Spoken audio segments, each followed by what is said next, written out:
Bienvenue dans Pour tout vous dire, la nouvelle émission de débat de CGTN français.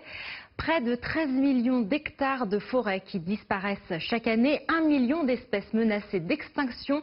Tous les signaux sont au rouge. L'année 2020 devait être l'année de la biodiversité puisque 2 événements mondiaux avaient pour but de trouver des solutions pour la protection de la nature. Malheureusement, le congrès mondial de la nature de l'UICN qui devait se tenir en juin à Marseille dans le sud de la France et la COP15 de la Convention sur la diversité biologique qui devait se dérouler en ce moment même à Kunming en Chine ont été reportés pour cause de Covid-19. L'ambition de cette nouvelle COP de la biodiversité était forte. Kunming devait devenir l'équivalent pour la biodiversité des accords de Paris. Il se tiendra finalement toujours à Kunming du 17 au 30 mai 2021. 2 événements annulés, certes, mais l'environnement reste au centre des préoccupations. Nous avons donc eu envie de consacrer ce nouveau numéro de Pour tout vous dire à la biodiversité.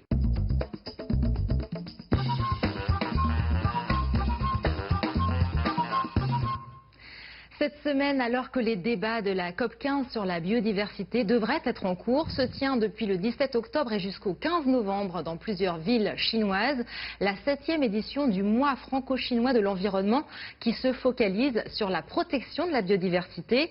Dans cette émission, nous ferons un état des lieux de la situation en amont de la conférence de Kunming en nous intéressant notamment aux engagements forts qui doivent y être pris pour lutter contre l'érosion de la biodiversité. Je serai accompagnée pour cela d'un chercheur engagé et d'un ardent défenseur des animaux. Et dans notre seconde partie, Yvan Bourgnon nous rejoindra, navigateur et fondateur de l'ONG The Sea Cleaners. Il nous parlera de cette formidable initiative pour nettoyer les océans envahis par les déchets plastiques. Mais j'accueille tout de suite Alain Bougrain-Dubourg et Jean-François Sylvain. Bonjour à tous les deux et merci d'être venus dans cette émission. Jean-François Sylvain, vous avez été directeur de recherche de l'unité diversité, écologie et évolution des insectes tropicaux à l'Institut de recherche pour le développement. Vous êtes aujourd'hui le président de la Fondation pour la recherche sur la biodiversité depuis 2014. Et Alain Bougrain-Dubourg, vous vous êtes très tôt intéressé à la nature et à la protection des animaux. Vous avez commencé à travailler à la télévision dans les années 70 pour animer plusieurs émissions de sensibilisation à la cause animale et vous avez également produit des films animaliers. Depuis 1986, vous êtes le président de la Ligue pour la protection des oiseaux, qui est aujourd'hui la première association de protection de la nature de France. On peut dire ça. Alors je le disais en introduction, l'année 2020 devait être l'année de la biodiversité avec plusieurs événements majeurs qui ont malheureusement dû être repoussés. Puisque nous arrivons à la fin de cette année, nous allons commencer par faire un point sur la situation. Mais tout d'abord, qu'est-ce qu'on appelle la biodiversité? Jean-François Sylvain. La biodiversité, c'est vous, c'est Alain, c'est les gens qui sont là, c'est l'ensemble du vivant sur la planète. Alors, c'est à la fois des individus, des bactéries, des insectes, des plantes, voilà, des individus, des espèces, des populations d'espèces. Et puis, on va aller progressivement jusqu'aux écosystèmes.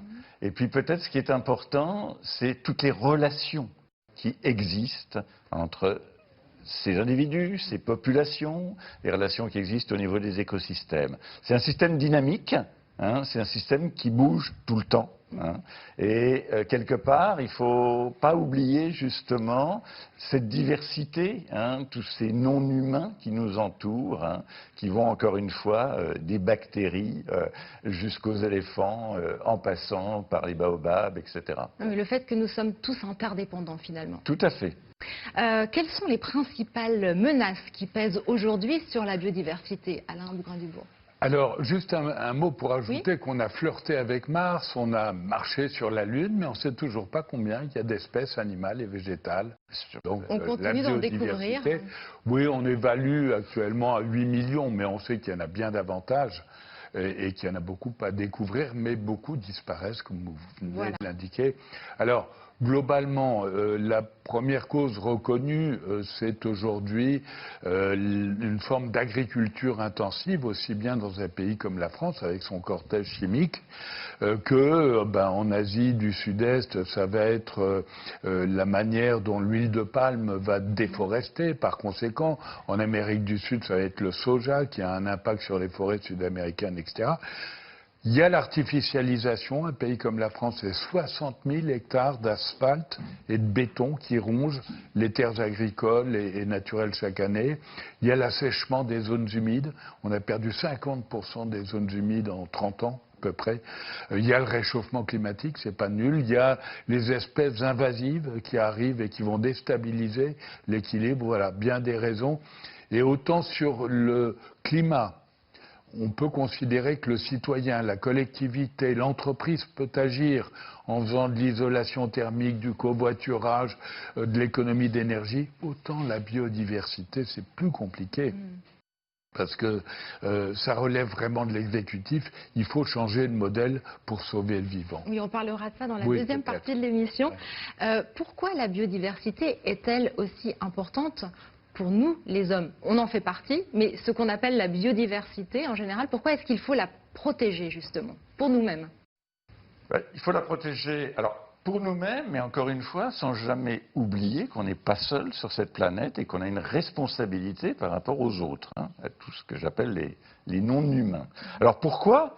Parce que vous vous nourrissez tous les jours, et ce que vous mangez est issu de la biodiversité, vous respirez, et il faut qu'il y ait des éléments qui fassent que vous puissiez respirer un air tant soit peu pur. Vous buvez de l'eau, et cette eau, il faut aussi qu'elle passe à travers toute une série de filtres naturels pour être buvable. Quand les feuilles mortes tombent dans un ruisseau, il y a toute une série d'organismes décomposeurs qui vont s'y attaquer. Donc la biodiversité, elle est centrale dans notre alimentation, en partie dans la façon dont on se vêt, les vêtements, dans la façon dont on se loge. Pensez au bois, le drame de la destruction de la Notre-Dame, ça a été le drame de la destruction d'une charpente en chêne très ancienne, donc quelque part issue de cette biodiversité, issue de la vie. C'est donc, je dirais, l'essentiel de notre fonctionnement quotidien qui est dépendant de la biodiversité. Pensez à la pollinisation, par exemple. Il y a eu tout de même un rapport de l'IPBES sur les pollinisateurs qui montre bien que partout où on a des données, on a un effondrement non pas seulement des populations d'abeilles, qui sont tout de même très associées à l'homme, mais des populations de pollinisateurs naturels, sauvages. Et à ce moment-là, on sait qu'on a aussi toute une proportion des plantes qui ont besoin de pollinisateurs. S'ils n'ont plus ces pollinisateurs, comment vont-ils échanger leurs gènes, etc. Et donc, comment allons-nous pouvoir entretenir notre agriculture et nous nourrir? Exactement. Donc, quelque part, et on ne s'en rend pas compte obligatoirement tout de suite, parce que les populations de beaucoup d'espèces s'effondrent, avant même que les espèces ne disparaissent, et on ne voit pas les conséquences tout de suite. Il faut peut-être rappeler ce que c'est qu'une population, ce que c'est qu'une espèce. Vous avez des individus au sein d'une espèce, donc il y a des individus, comme nous, là, autour, qui sont regroupés en populations. Et en fait, ce qui se passe d'abord aujourd'hui, c'est que la pression des activités anthropiques, auxquelles je rajouterai tout de même les pollutions, on va en parler tout à l'heure, vous allez en parler tout à l'heure, donc la pression des activités humaines va d'abord générer des effondrements de population. Il y a 3 ans, il y a eu un article allemand qui a été un vrai choc à la fois pour les scientifiques et pour l'opinion, parce qu'il montrait l'effondrement dans les aires protégées allemandes de 80% de la biomasse des insectes volants. Ça a été un choc, et ça en 30 ans. Et même récemment, la ministre de la Recherche en France, qui nous visitait, a rappelé le paradoxe donc du pare-brise, c'est-à-dire les gens qui n'ont plus 20 ans ont connu une époque où il fallait nettoyer son pare-brise tous les 150 km. Et aujourd'hui, on n'a plus besoin de le faire, puisque de toute façon, il n'y a plus d'insectes volants, ou il n'y en a plus beaucoup. Oui, vous voulez ajouter quelque chose? Non, dans le prolongement de ce que dit Jean-François, actuellement, on a calculé globalement que 40% de l'économie mondiale reposait sur les services rendus par la nature. Les services viennent d'être évoqués, c'est la pollinisation, mais c'est aussi les ressources halieutiques, le poisson, il est gratuit. Ça coûte d'aller le chercher, mais il est gratuit, les forêts, la santé, le tourisme et tout. 40% de l'économie mondiale Et les services rendus en question sont en déclin de 60%. Donc un jour, on va se retrouver avec un problème économique très direct, sans parler des effets sur la santé et bien d'autres choses. On dit même que l'enjeu de la biodiversité est encore plus important que celui du climat. Je crois que c'est lié. Et du reste, on souhaite pouvoir créer un travail commun entre le GIEC, qui s'occupe du climat, et l'IPBES, qui s'occupe de la biodiversité. Il faut peut-être un petit peu expliciter ces termes. Qu'est-ce que c'est l'IPBES? On l'appelle le GIEC du climat, je crois. Voilà, l'IPBES, c'est en fait un équivalent un petit peu, même s'il y a quelques différences, du groupe international d'experts sur le climat. Donc c'est une plateforme internationale qui va justement s'intéresser à faire des évaluations sur l'état de la biodiversité et de ces fameux services écosystémiques dont on a parlé. Ouais. Donc c'est une structure qui est chapeautée par les Nations Unies, voilà, qui développe un programme de travail, donc qui établit les évaluations elle va faire. Donc il y a eu par exemple une évaluation sur les pollinisateurs, il y a eu une évaluation sur l'état de la biodiversité en Europe et en Asie, et récemment, l'année dernière à Paris, une évaluation de l'état mondial de la biodiversité planétaire et des services. Et on voit que les sorties de l'IPBES aujourd'hui ont une audience auprès des gouvernements. C'est-à-dire que les gouvernements sont impliqués dans le processus, avalisent et adoptent les conclusions et quelque part en prennent la responsabilité aussi. Donc c'est important à ce niveau-là. Ça, c'est très singulier quand même, c'est presque une illustration du modernisme du XXIe siècle, c'est-à-dire que les scientifiques, non seulement font un état des lieux, grâce à leur savoir, mais sont force de proposition.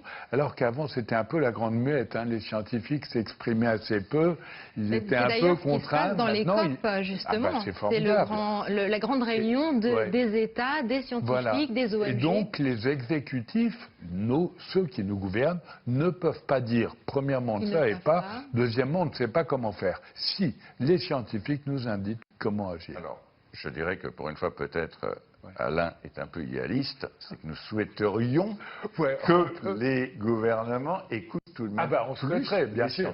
Ils n'écoutent pas, mais ils sont obligés d'entendre. Ils entendent. Voilà. Alors nous allons dans un instant nous pencher sur la COP de Kunming, la COP 15 de Kunming, et sur justement l'action des États, des ONG, des scientifiques, essentielle pour faire avancer la protection de la nature, qui se heurte à de nombreux obstacles socio-économiques. C'est là tout le problème. Dans le reportage qui va suivre, nous allons nous intéresser à une initiative individuelle qui montre que nous pouvons aussi contribuer à la préservation de la biodiversité, chacun à notre échelle. Nous nous rendons maintenant dans un refuge LPO à proximité de Paris qui a ouvert ses portes au public à l'occasion de la Fête de la Nature qui avait lieu exceptionnellement cette année au mois d'octobre.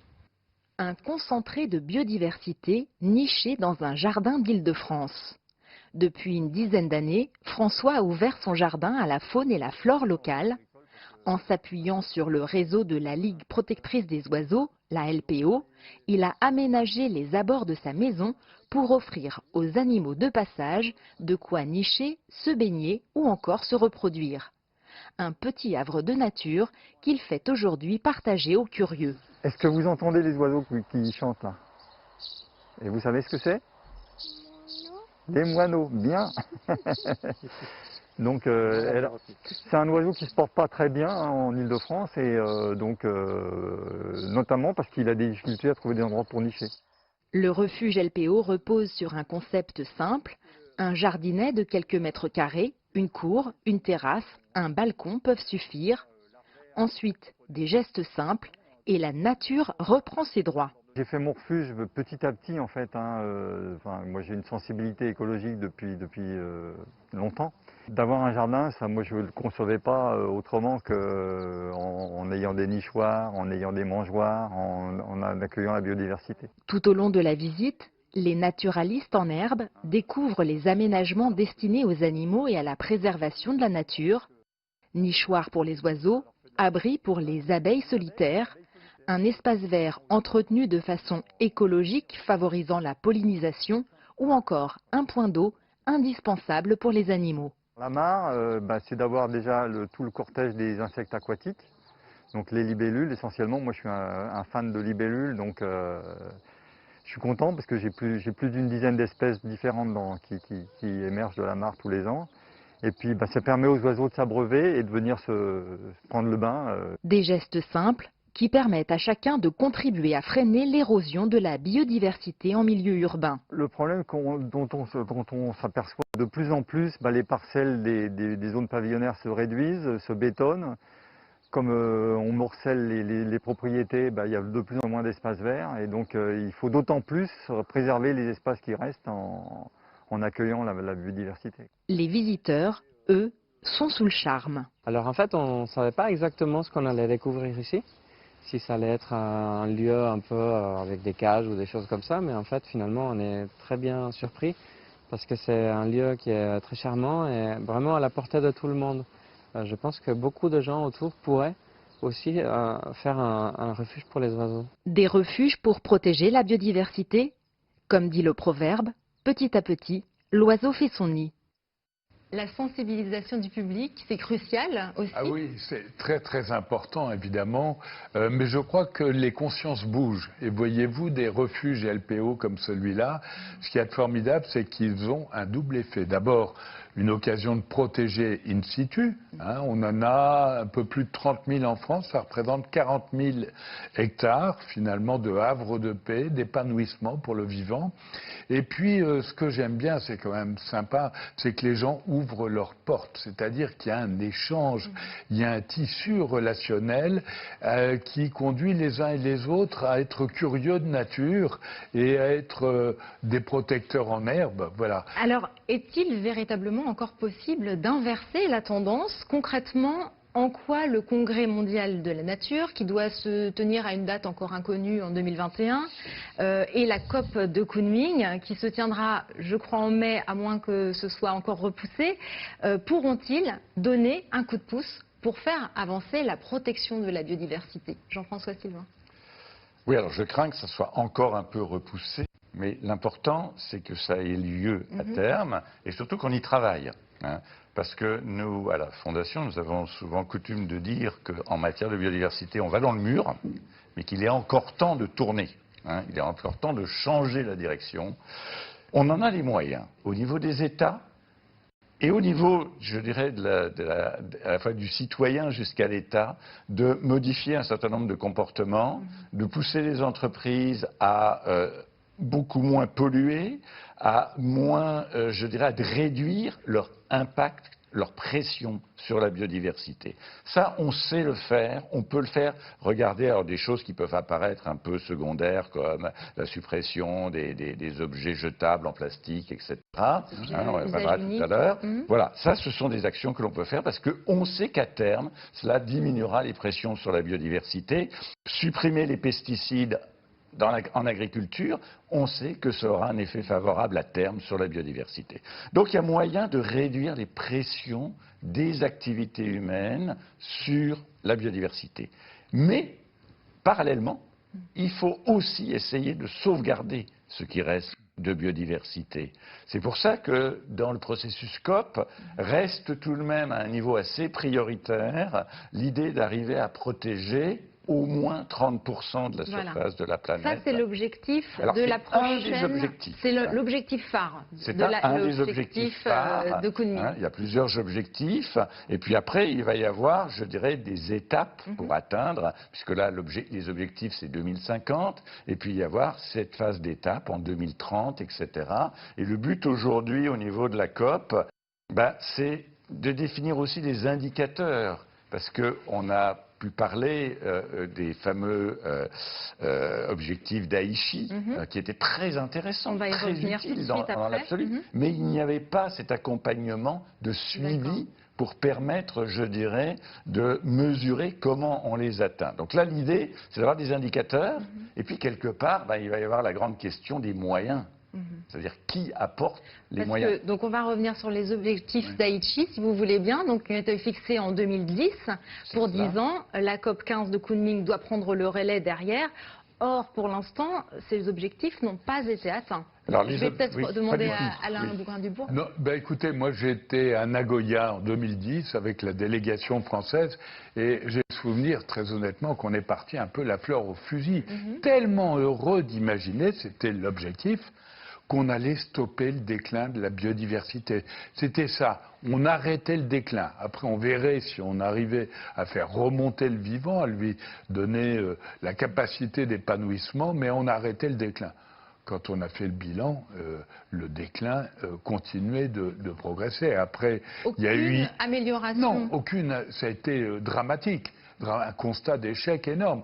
Après, il y a eu Hyderabad, où j'étais aussi en Inde, où on a vu encore. Et très honnêtement, pour répondre à la question, aussi revenir sur la question que vous posiez, à quoi ça sert ces COP? En principe, à cranter des engagements de la part des nations. Voilà. On se dit, à telle échéance, on va avoir tel truc.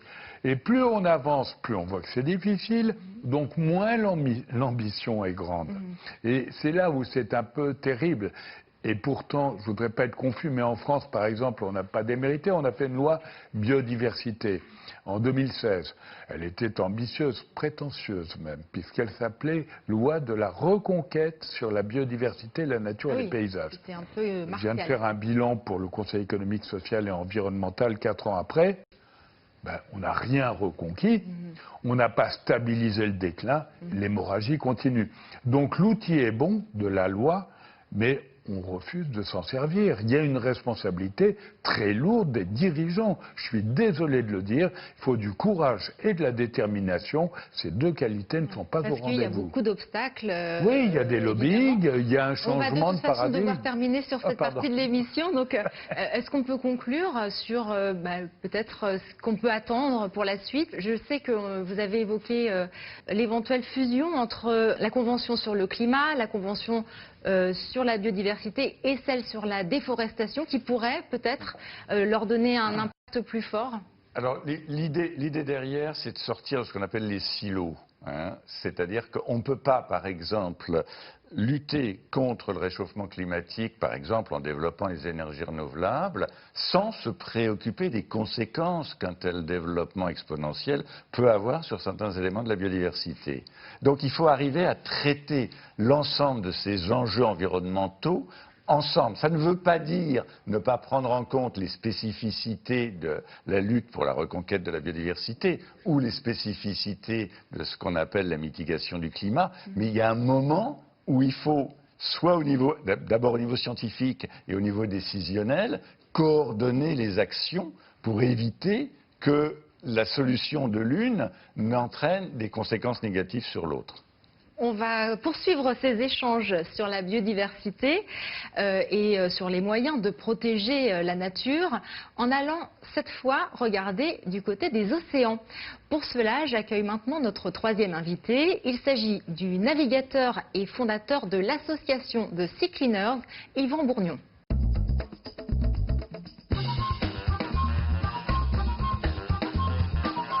Bonjour Yvan Bourgnon, merci de vous joindre à nous sur ce plateau. Navigateur et aventurier des temps modernes. Vous êtes détenteur de plusieurs records du monde et vous vous êtes illustré par une série d'aventures inédites en solitaire, sans instrument et sans assistance. Aujourd'hui, vous vous consacrez à la protection des océans avec l'association que vous avez fondée et qui compte à présent une trentaine de personnes, de Sea Cleaners. Alors, on va parler des océans et surtout du plastique qui se trouve dans les océans. 80 000 tonnes de déchets plastiques pollueraient les océans, c'est ce que j'ai trouvé.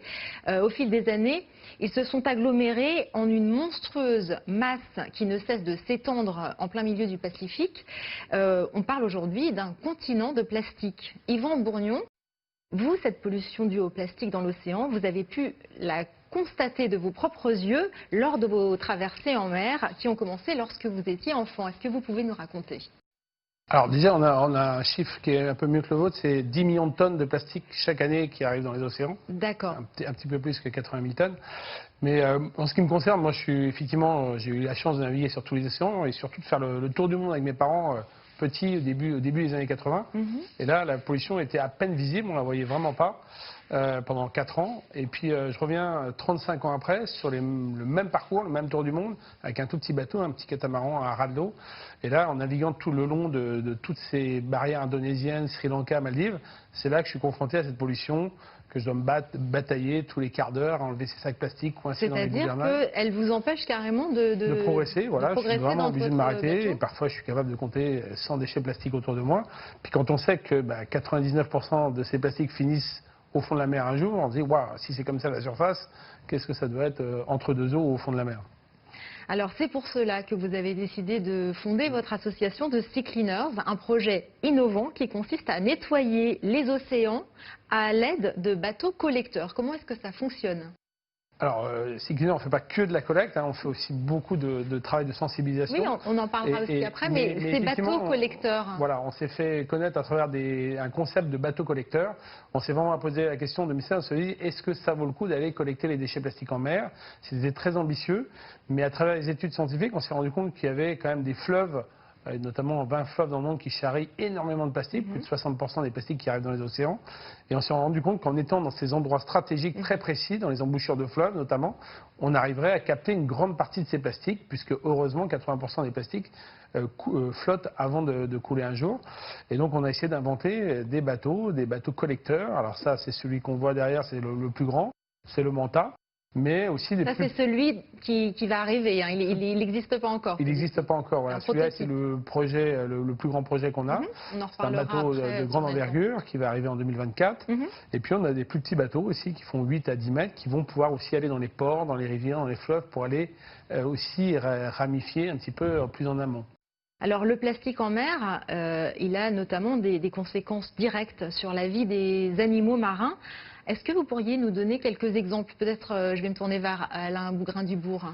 Il y a des images frappantes, notamment d'albatros, dont on a trouvé les cadavres, on les a ouverts, et à l'intérieur, c'est rempli de plastique. Vous avez les tortulutes, je crois qu'on en a vu une, je ne sais pas si c'est une tortulute, j'ai pas bien vu, mais qui se nourrissent notamment de méduses et qui confondent les sacs plastiques avec les méduses. Et là, bon, notamment en France, au large de l'île de Ré, au Léron, on retrouve ces tortues qui sont bousillées par le plastique. Et puis bien d'autres exemples, notamment pas seulement les grands plastiques qu'on voit. Non, c'était pas une lutte, mais les petites billes, les petites paillettes, voilà. Et on se rend compte que même les poissons, n'est-ce pas, Jean-François, on va dire toute la faune aquatique est touchée. Ils absorbent en fait ces résidus finalement de sacs plastiques, d'objets en plastique. Exactement. Vous voulez ajouter quelque chose, Jean-François Sylvain? Non, je pense que vous avez montré des images assez dramatiques. On voit aussi des mammifères marins qui sont pris dans des filets, etc., donc dans des déchets plastiques de tout ordre. C'est vrai que c'est devenu... Alors, ce qu'il faut dire, c'est qu'il y a les macros, ça va jusqu'au microplastique, et donc des toutes petites particules. Et puis on sait aussi que ces amas de plastique sont aussi le lieu de prolifération bactérienne. Donc il y a des micro-organismes qui prolifèrent sur ces amas de plastique et on ne connaît pas encore vraiment les conséquences et les risques associés à ce genre de prolifération. Donc encore une fois, des conséquences en cascade. Voilà, tout à fait. Quelle est l'origine de cette invasion du plastique? C'est l'homme, bien sûr, mais comment est-ce qu'on pourrait la stopper? Comment est-ce que tout ce plastique se retrouve dans l'océan? C'est principalement, effectivement, on sait très bien, c'est très volatile. Donc ce qui arrive dans un champ finit dans un ruisseau, finit dans une rivière, dans un fleuve. Donc globalement, à peu près tout finit à la mer. Et donc voilà, la solution, évidemment, on aimerait tous, c'est stopper à l'origine le plastique. C'est-à-dire déjà fabriquer moins de plastique, en consommer moins et surtout le gérer le mieux possible. Le problème, c'est qu'on dit qu'en 2040, il va y avoir 3 fois plus de plastique fabriqué aujourd'hui sur cette planète. Donc c'est sûr qu'on voit bien que malgré les efforts qu'on va faire, dire voilà, il ne va rien se passer, on va réussir à maîtriser la situation. Non, il faut envisager d'intervenir à tous les niveaux du plastique, évidemment auprès des entreprises, pour essayer qu'ils fabriquent plutôt les bons plastiques plutôt que les mauvais, mais aussi évidemment dans la collecte, dans la sensibilisation, dans la gestion des déchets, dans les centres de tri, et puis surtout aujourd'hui accompagner les pays qui sont défavorisés, parce qu'aujourd'hui en Europe on est de plus en plus exemplaires, on fait de mieux en mieux, mais on voit bien qu'il y a des pays au fin fond de l'Asie du Sud-Est ou de l'Afrique, dans 20 ans ils en seront dans la même situation. Oui, Et puis la sensibilisation du public, c'est essentiel, comme on le disait tout à l'heure. Et d'ailleurs, vous, avec votre association, c'est aussi une partie de votre mission. Alors nous, on va le faire à terre, évidemment en ces pays-là, mais aussi avec nos bateaux. Parce que le meilleur moyen de communiquer et de faire de la sensibilisation, c'est d'être dans l'action. Tu fais des collectes sur les plages, tu fais des collectes avec les bateaux. Et là, quand tu reviens à terre, quand tu communiques avec les gens qui viennent te voir, qui viennent voir les milliers de tonnes que tu as collectées, bah, tu es beaucoup pertinent pour aller passer des messages auprès des politiques, des décideurs, des gens qui vont faire changer ce système. Et donc voilà, c'est ça l'objectif. Et puis c'est vraiment d'être global et mondial, quoi. Parce qu'aujourd'hui, il suffit pas de dire en France, nous on est exemplaire, tout va bien, donc on fait rien à côté. La gestion des déchets, ça va être une vraie problématique à l'échelle internationale. Et puis malheureusement, il n'y a pas que le plastique, hein. Justement, quand vous organisez ces collectes à terre, on voit, j'ai vu un petit tableau qui récapitulait tout ce que vous avez trouvé. Il y a du plastique, mais il y a aussi beaucoup de mégots de cigarettes, toutes sortes de choses, des meubles mis comme ça au rebut, balancés dans la mer, etc. Donc voilà, c'est un problème encore plus global de gestion des déchets. Parce que il y a 500 litres d'eau qui est polluée à chaque fois qu'on jette un mégot dans l'océan. Combien vous avez dit? 500 litres d'eau qui est polluée à chaque fois qu'on jette un mégot, et il y en a des millions qui arrivent chaque année dans les océans. Donc ça, c'est un vrai sujet, le mégot. Évidemment, il faut que les gens arrêtent de fumer, mais il faut qu'on arrive à maîtriser ce geste. Il y a de l'éducation des collectivités aussi à faire, parce que parfois, on voit des communes littorales qui veulent clean, parfaite, alors on ratisse tout, et il y a ce qu'on appelle la laisse de mer qui est délaissée par les marais sur la plage, et qui est un lieu d'épanouissement de la vie indispensable, et que si on le ratisse, on fait une plage aseptisée alors qu'elle joue un rôle considérable. Donc il ne s'agit pas de nettoyer n'importe comment non plus. Mais on voit qu'il y a un potentiel quand on a arrêté les sacs plastiques dans les grandes surfaces, par exemple. Ça a changé quelque chose? Ah ben c'est pas nul en France. Ouais. Il y a eu des résultats. Il y a quand même un mouvement en France. On commence à être assez exemplaire, faut le dire. Les cotons-tiges qui s'arrêtent, enfin il y a pas mal de choses. Et on pensait que ça allait mettre les entreprises à genoux, ou révolutionner le comportement des. Ben non, ça se passe finalement pas si mal. Non, je crois qu'il y a une conscience du consommateur qui est à prendre en compte. Pour finir, on va parler de votre grand projet, le Manta, qui doit voir le jour en 2024. Ce sera un bateau-usine qui permettra la collecte et la valorisation des déchets flottants en mer. Vous pouvez nous en dire plus? Alors pour résumer ce bateau, c'est un immense bateau qui fait 56 mètres de long et qui va ratisser les plastiques sur 46 mètres de large. Et on l'a fait de manière exemplaire parce qu'on utilise les énergies renouvelables pour faire fonctionner le bateau. Donc le soleil, le vent, les plastiques eux-mêmes, les hélices qui tournent.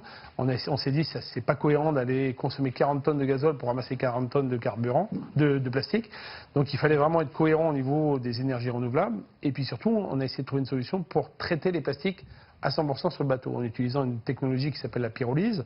C'est un peu long à expliquer, mais c'est globalement, on fait fondre ces plastiques à bord et on le revalorise en énergie, en électricité qu'on a besoin sur le bateau, puisqu'un bateau comme ça, il a des moteurs électriques.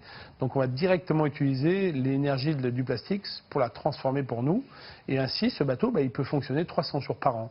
Et avec ce bateau, on fait beaucoup plus que de la collecte, puisqu'on va aussi profiter de ce travail de 300 jours par an pour faire des études scientifiques, parce qu'aujourd'hui, on maîtrise bien les microparticules de plastique qui arrivent dans les sons. On a des études là-dessus précises. On sait à peu près ce qui se passe à terre, mais entre les deux, on n'a pas trop d'idée de ce qui se passe dans les plastiques, comment ils arrivent dans les embouchures, dans quelle quantité, quel type de plastique, etc., sur ces macro-déchets. Et pour ça, il faut des bateaux qui peuvent collecter des grandes quantités de plastique. Et on aura 2 laboratoires intégrés avec 8 scientifiques qui vont se relayer sur ce bateau et qui vont pouvoir donner et partager ces données à la communauté scientifique internationale. Jean-François Sylvain, vous aviez entendu parler aussi de cette initiative? Oui, je suis assez admiratif, et je pense que ça montre aussi combien des initiatives individuelles, nous on a souvent l'habitude de dire ça commence par nous, comment dirais-je, non pas la résolution, mais la diminution des impacts sur la biodiversité. Et là, je pense que c'est un exemple assez magnifique de ce que peuvent faire des gens qui ont des idées et qui en même temps un pragmatisme, et voilà, une opérationnalité pour essayer de résoudre ce qui est tout de même un des grands défis aussi, des pollutions mondiales.